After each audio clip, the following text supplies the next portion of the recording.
Seria a psicologia uma ciência neutra? Aliás, seria a psicoterapia uma forma de atuação do psicólogo que é neutra? Seria o psicólogo uma figura que abstrai os fenômenos políticos, os acontecimentos políticos e realiza uma psicologia pura? É sobre o papel político da psicologia que eu quero falar um pouquinho hoje. Para eu falar sobre isso, eu preciso falar sobre duas concepções tradicionais comumente atribuídas ao psicólogo. A primeira delas diz respeito ao psicólogo místico e sobrenatural. De acordo com essa concepção tradicional, esse psicólogo ele teria o poder de retirar do seu cliente o seu sofrimento psicológico. Como ele faria isso? Ele poderia fazer isso por meio de uma análise profunda do subconsciente do seu cliente. Ele poderia fazer uma espécie de hipnose, onde ele acessaria os segredos mais profundos desse cliente. Ele poderia estar muito atento para entender o que está escondido por trás do relato do seu cliente. Por essa concepção, o psicólogo ele parece quase religioso, quase como uma figura religiosa, quase como se ele tratasse de fenômenos que não fazem parte desse mundo. É como se o psicólogo falasse sobre coisas e estudasse sobre coisas que transcendem a existência humana. Como se ele falasse sobre coisas que não é possível de serem estudadas pela ciência. Eu deixo claro aqui, só fazendo um adendo, de que eu não estou falando mal de nenhuma abordagem psicológica. Existem diversas abordagens psicológicas e elas possuem seu método científico, a sua própria sistematização para a compreensão do ser humano, do comportamento humano. Mas o que eu estou querendo dizer aqui, o que eu estou fazendo uma crítica aqui, é apenas a concepção tradicional de que o psicólogo lidaria com fenômenos místicos e sobrenaturais, né?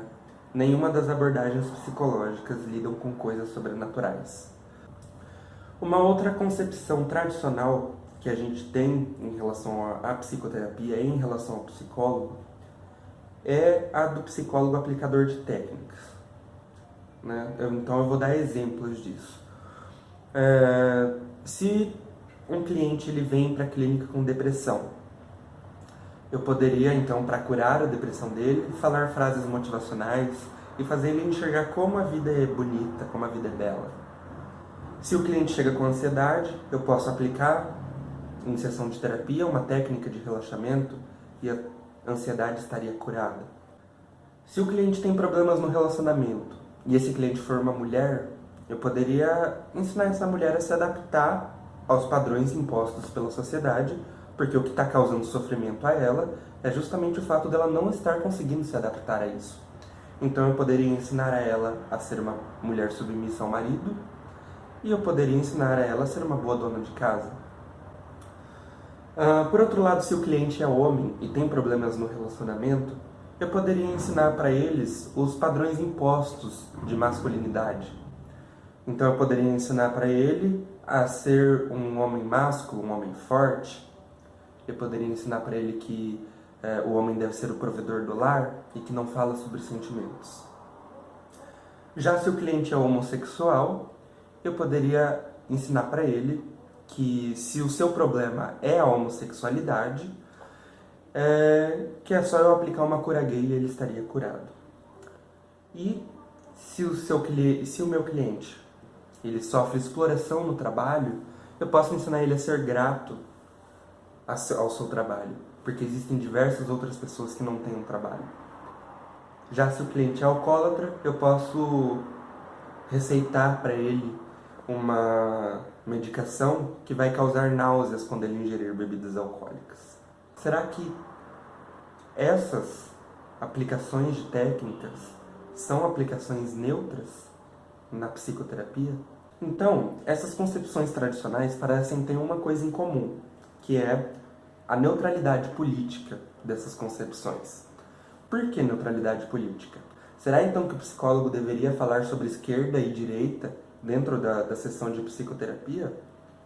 Será que o psicólogo deveria militar para partidos políticos dentro da psicoterapia? Não é isso que a gente propõe, né? Quando a gente fala de que um psicólogo deve se posicionar politicamente, a gente está falando que a psicologia não é neutra e que ele deve escolher um lado, que é o lado do indivíduo, que é o lado da pessoa que ele está atendendo, que é o lado da pessoa que está sendo oprimida de alguma forma. Mas de onde vem essa concepção de que a psicologia deveria ser neutra, né? Essa concepção ela vem lá do século XVII, XVIII, quando houve a Revolução Científica, e que se tinha muita concepção de que a ciência ela deveria ser descritiva, que ela deveria encontrar as informações, encontrar as leis gerais das coisas que ela estudava. Então a ciência não deveria propor ações, ela não deveria ter valores e juízos de valores. Quem deveria fazer isso era a política. A política decide o que fazer com que a ciência descobre.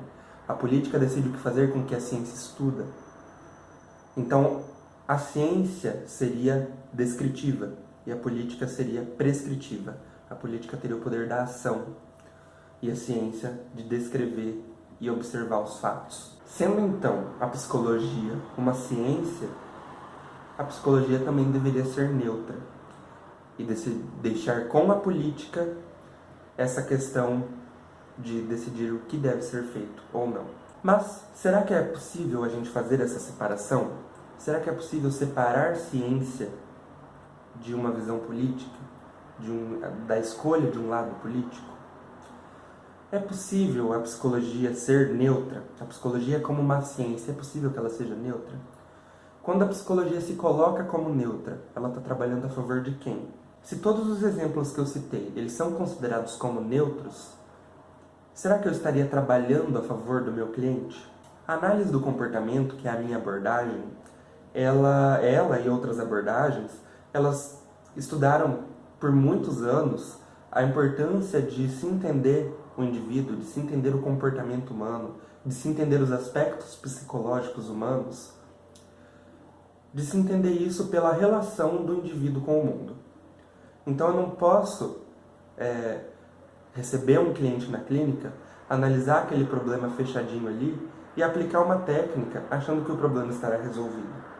Para que eu, como psicólogo, possa ensinar uma pessoa a ser independente, a resolver problemas, a ter mais autonomia, a não depender de outras pessoas para que ele consiga ter uma atuação efetiva no mundo. Para que isso possa acontecer, eu preciso identificar as variáveis sociais e naturais desse cliente. Nesse sentido, não é possível a gente aplicar uma técnica psicológica sem entender a história de vida do cliente, sem entender a sua realidade social, porque a gente estaria separando esse cliente desse mundo. A gente estaria fazendo uma análise como no período moderno, uma análise puramente daquele fenômeno estudado, aplica uma técnica e o problema estaria resolvido, né? Então, quando eu faço uma análise da história de vida do indivíduo, quando eu levo em consideração o seu contexto social e quando eu coloco ele como prioridade, eu estou fazendo uma psicoterapia política. Por que isso? Vou dar exemplos de novo. Vou usar os mesmos exemplos que eu usei para explicar a psicologia neutra do psicólogo aplicador de técnicas. Então, por exemplo, se o meu cliente chega na clínica com depressão, ao invés de eu dizer frases motivacionais para ele, ao invés de eu mostrar para ele como a vida é bela, eu poderia ensinar para ele como identificar as causas da sua depressão. Então, por que ele tem depressão? A partir disso, a gente pode elaborar estratégias para que ele vença a depressão, para que ele consiga enfrentar a depressão.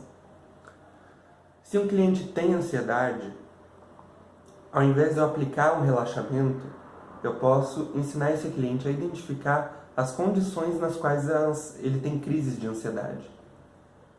Então, a partir do momento em que ele conhece e que ele identifica essas condições, eu posso elaborar estratégias para ele enfrentar a ansiedade. Se eu tenho um cliente que tem problemas no relacionamento, e essa cliente for uma mulher, ao invés de eu ensinar ela a se adaptar aos padrões impostos de uma sociedade para uma mulher, eu posso ensinar ela a identificar que na nossa sociedade existe machismo, eu posso ensinar ela a identificar quais são essas condições de machismo e eu posso ensinar ela a enfrentar o machismo, a ela se comportar de acordo com as próprias concepções que ela tem do que é ser uma mulher. Já se o cliente for homem, ao invés de eu ensinar ele a se comportar de acordo com o que é colocado para os homens, de acordo com uma masculinidade predominante na nossa sociedade, eu poderia ensinar ele que existem diversas formas de vivenciar a masculinidade, né? Que existem formas de você vivenciar a sua masculinidade expondo sentimentos, de você vivenciar a sua masculinidade sem necessariamente ser o provedor de uma família. E eu posso ensinar esse homem a se sensibilizar das consequências de suas ações. Então, eu posso ensinar ele a ficar sensível de que se ele for machista com as pessoas à sua volta, ele vai afetar não só a pessoa à sua volta, como ele mesmo, né? Não é à toa que o suicídio entre homens é muito maior do que em mulheres, né? Se o cliente for homossexual, ao invés de eu ensinar que ele deveria deixar de ser gay porque a homossexualidade é que é o seu problema, eu posso mostrar para ele que a homossexualidade não é um problema e que o problema está no preconceito que as pessoas têm com sexualidades que destoam da sexualidade heteronormativa. Se o cliente sofre exploração no trabalho, eu posso, ao invés de fazer com que esse cliente seja grato ao seu trabalho, porque existem outras pessoas que não têm emprego, eu posso ensinar esse cliente a ser empoderado. Eu posso ensinar ele a identificar quais são os seus direitos e a garantir os seus direitos e a ter boas condições de trabalho. Se eu atuo na clínica dessa maneira, será que eu estarei sendo neutro? Será que eu estarei partidarizando o meu trabalho psicológico? A resposta é sim. Dessa maneira eu partidarizo o meu trabalho psicológico. Eu estou do lado do meu cliente. Eu estou do lado da pessoa que está sendo oprimida de alguma forma. Então, o psicólogo ele não deve ser neutro. Ele deve estar ao lado do cliente. Ele deve estar ao lado daquele que é oprimido. Ao se posicionar ao lado do cliente, ao se posicionar ao lado de fazer esse cliente ter autonomia, identificar preconceitos, identificar explorações, identificar opressão, eu não estou trabalhando do lado de quem já tem o poder. Eu não estou trabalhando do lado de quem oprime. Eu não estou trabalhando ao lado da lógica dominante que já existe na nossa sociedade. Eu acredito que é até possível que o psicólogo seja neutro. Mas, como diz o James Holland, o psicólogo neutro ele acaba sendo mais parte do problema do que da solução.